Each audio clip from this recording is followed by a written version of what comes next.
Doucement, naf naf. Un cochon pressé qui va peut-être sauver des vies. Ce mâle de 300 kilos, sa femelle et leurs petits sont plus que de simples bêtes.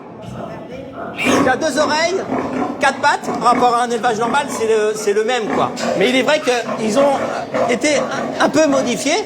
Modifiés génétiquement. Ces porcs sont transgéniques, clonés dans l'espoir de pouvoir donner un jour leurs organes à l'homme. Alors ma grosse. Ce n'est pas de la science-fiction, mais une ferme unique en France dans la région nantaise. Nous sommes la première télévision autorisée à y pénétrer. On va désinfecter la voiture. Aucun virus ne doit contaminer les cochons. Seule une poignée de personnes est autorisée à les approcher. C'est très important de se laver, de se doucher, de nettoyer tout matériel qui rentre, parce qu'on n'a pas le droit à l'erreur dans un élevage comme le nôtre. Depuis sa discrète ouverture il y a 3 ans, 500 cochons transgéniques ont été mis au monde. Ah, elle est bien pleine. On voit bien les embryons. Tout est parti d'une femelle. Une cellule lui a été prélevée. Grâce à des ciseaux moléculaires, son ADN a été coupé et modifié. C'est-à-dire qu'on lui a enlevé 4 gènes très spécifiques au porc et qu'on lui a rajouté 6 gènes créés artificiellement pour le rendre plus humain. La cellule a été implantée dans la femelle, sa descendance est ainsi génétiquement modifiée. Objectif, que leurs organes soient un jour compatibles avec l'être humain. Cet élevage transgénique est bien autorisé en France, mais pas encore la transplantation.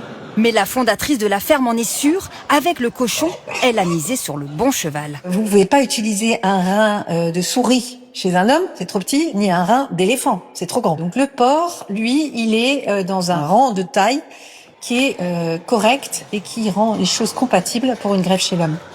Les anticorps de cochon sont déjà prélevés pour fabriquer des médicaments contre les rejets de greffe. Et aux États-Unis, les transplantations ont commencé.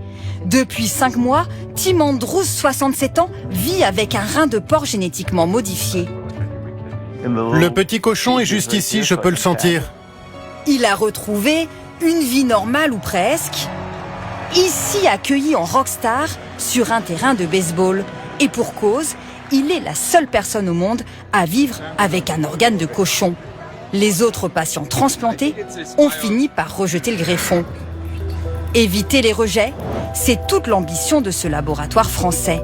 Ce médecin a suivi tous les patients américains. Et là, on voit qu'il y a un tout début de rejet. Il va falloir qu'on réussisse à bloquer ce type de cellules. En France, plus de 22 000 personnes attendent une greffe. Pour les patients, l'espoir est immense.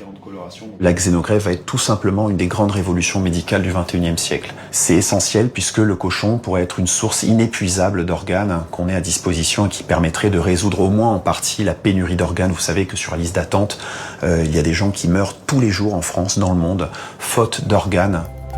L'Académie de médecine demande à la France de s'engager dans cette voie. Si la réglementation évolue, les premières greffes pourraient avoir lieu d'ici 2 ans. On saura alors si le cochon est vraiment l'avenir de l'homme.